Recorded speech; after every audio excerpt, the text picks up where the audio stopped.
Dear teachers, thank you.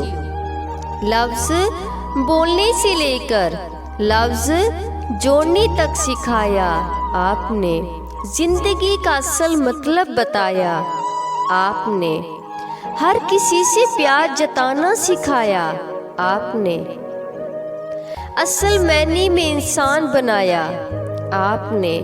आपकी डांट कभी गलतियों पर पड़ती, आपकी डांट कभी गलतियों पर पड़ती और कभी बिना गलतियों के भी, मगर उसी डांट ने हमें गलत करने से डरना सिखाया। जिंदगी की हर मुश्किल से लड़ना सिखाया। कभी अपने हक के लिए लड़ना सिखाया, कभी किताबों को छोड़कर जिंदगी के बारे में सिखाया। बहुत कम टीचर्स होते हैं ऐसे जो किताबों के अलावा भी बहुत कुछ सिखाते हैं। मैं शुक्र करती हूँ मुझे ज़्यादातर ऐसे ही टीचर मिले। Dear teachers, thank you for everything.